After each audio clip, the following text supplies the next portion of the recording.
SPMI bahwa dalam menyuarakan aksi ini juga telah juga merekomendasikan solusi. Ya, dan saya mengucapkan terima kasih dan insya Allah nanti akan kami teruskan. Yang pertama yaitu terkait dengan untuk mengundang pihak-pihak terkait. Nanti dalam waktu ini akan kami segera, saya akan mendisposisikan di Komisi 4 dan Komisi 2 ini ya, karena menyangkut tentang kemitraannya ya, dulunya ada di Komisi 4. Kalau masalah tentang daya beli dan inflasi ada di Komisi 2, jadi gabungan ini Mas. Waktunya kapan nanti biar saya koordinasikan dulu dengan pihak Komisi 2 dan Komisi 4. Ini tadi saya visi kami posisi di mana? Di Bogor. Nah, kalau sudah gitu kan repot Pak. Nanti kan harus cari waktunya beliau ini ya. Terus kemudian yang terkait tentang saya sepakat tadi di dalam DPRD sesuai dengan fungsinya bersama pemerintah untuk bisa menekan dan mengontrol artinya kenaikan atau harga sembako ini. Yang ketiga juga kita harus mampu bisa mengajak kepada seluruh stockholder yang ada, termasuk dengan para pengusaha kita. Nanti kan kita akan rekomendasikan juga nanti di hasil pertemuan itu Mas, itu untuk merekomendasikan mengenai transportasinya ya, pengadaan transportasinya, bukan hanya pengusahanya, pemerintahnya juga sangat perlu kan punya dapli, punya ini apa ini gitu ya, ada trans. Nah, itu nanti berkolaborasi dengan ya dengan pengusaha juga akan bisa supaya untuk ada keringanan beban daripada dampak dari kenaikan itu, saya pikir begitu. Namun demikian dari Pertamina-nya kalau ditanya kuota nih Mas, data pasti ada dan nanti akan kami bantu ya, akan kita undang pihak-pihak terkait dengan pemerintahnya, dengan Pertamina-nya, dan nanti perwakilan dari ya, SPMI nanti biar kita fasilitasi gitu. Dan yang paling krusial kalau menurut saya ya, artinya kita punya tanggung jawab bersama-sama ya, untuk kelangsungan kita dalam bermasyarakat, berbangsa, bernegara. Nah, dengan situasi kondisi yang seperti ini bukan hanya menjadi beban pemerintah, artinya kita juga harus ikut serta. Nah, artinya dengan masukan-masukan tadi ini juga paling tidak bisa memberikan solusi ya, artinya teman-teman di DPRD insya Allah ya, untuk selalu bisa bekerja sesuai tupoksinya untuk memfasilitasi kepentingan para teman-teman, termasuk dengan membuat perda tenaga kerjaan ini sudah lama, dulu juga rekomnya waktu di era Mas Yun ya, Mas Yun, Mas Prato, dan itu pun gagal, itu pun batal. Dan nanti lah mumpung Mas Mustafa ini posisinya ada di Komisi 4 ya, monggo silakan gonok ini dipersiapkan. Jawab akan kami fasilitasi. Mungkin ada tambahan, Pak Mus? Ya, kalau masalah waktu ya nanti kita sesuaikan dengan komisi yang ada, Pak. Ya. Bismillahirrahmanirrahim. Assalamualaikum warahmatullahi wabarakatuh. Alhamdulillahirabbil alamin. Selamat sore dan salam sejahtera untuk kawan-kawan semuanya. Yang saya hormati Bung Ramon dan seluruh rombongan dari kawan-kawan saya dari SPMI, Bung Mas Rial dan Garda Meter yang hadir. Nah, tadi Pak Ketua dibilang Bung Marcel, Bung Marsial, Mas Rial, ya, Mas Rial. Ada beberapa hal yang mungkin bisa kita garis bawahi. Pertama, tadi usulan dari Bung Mas Rial sepertinya juga sudah pernah saya sampaikan untuk tim yang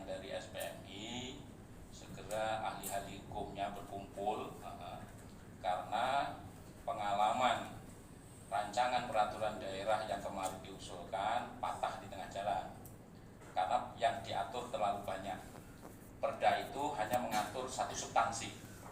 Nah, saat ini saya diamanai juga sebagai Ketua Bank Perda. Maka kalaupun memang ini sebenarnya bisa dikejar nanti untuk Prolegda tahun 2023 itu terakhir masuk tanggal 30 Oktober, Ketua. Jadi nanti sebelum 30 Oktober kita bertemu kira-kira substansi apa yang mau kita atur.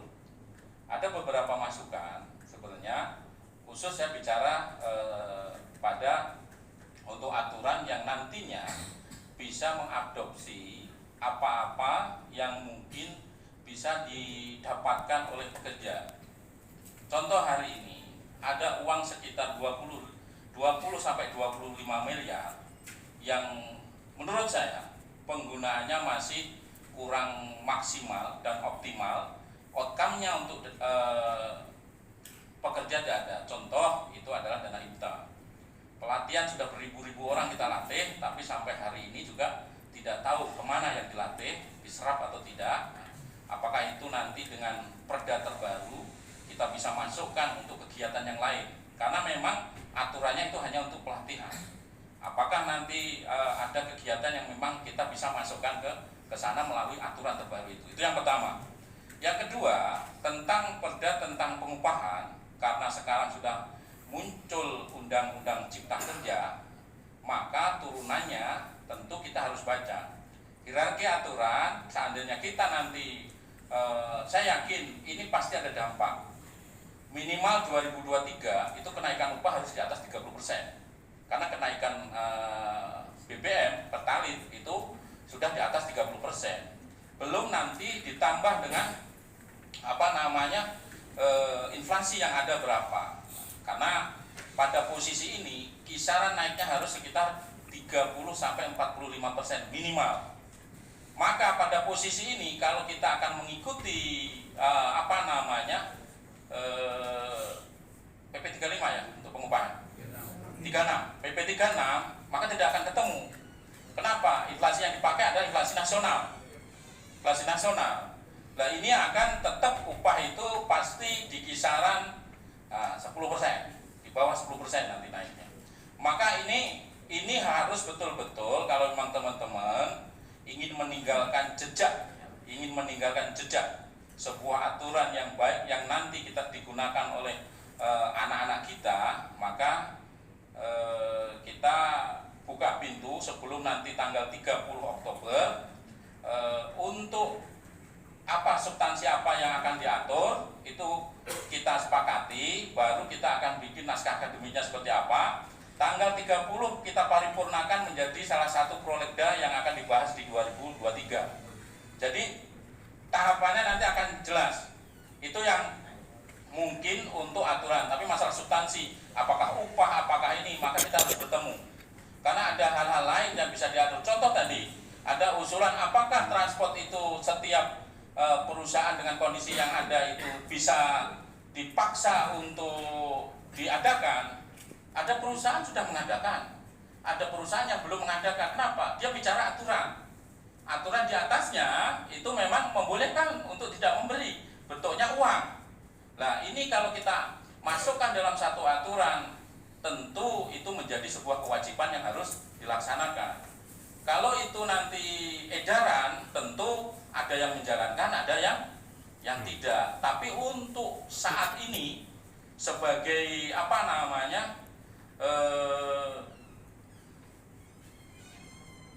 menghalangi imbas dari kenaikan BBM itu, mungkin bisa kita coba nanti untuk edaran itu seperti apa. Tentu kita akan bicara dengan eksekutif.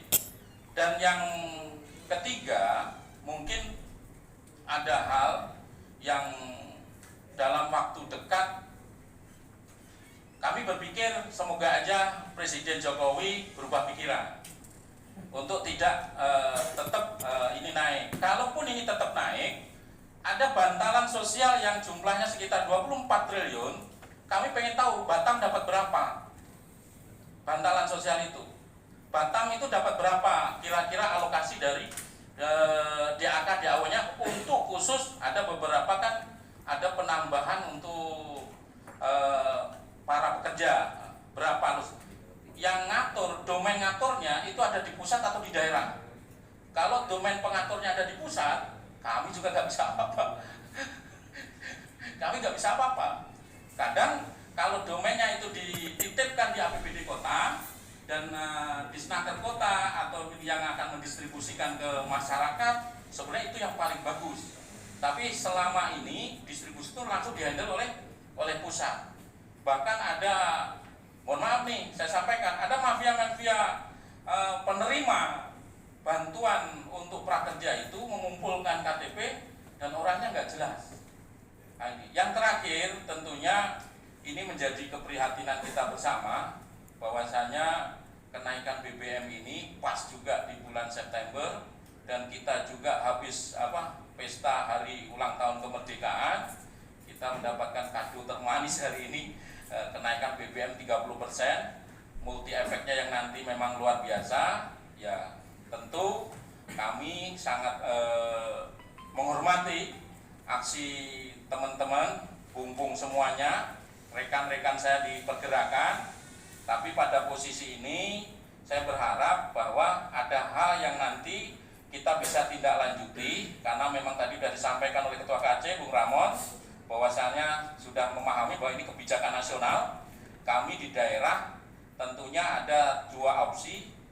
Satu, bantalan sosial yang akan dijanjikan pemerintah pusat, apakah bisa BLT, ada bantuan untuk pekerja, ada bantuan ini, kita bisa mengintervensi itu untuk bisa di kota yang atau tetap pusat. Kedua, mengatur bagaimana peran pemerintah daerah untuk berpihak kepada teman-teman.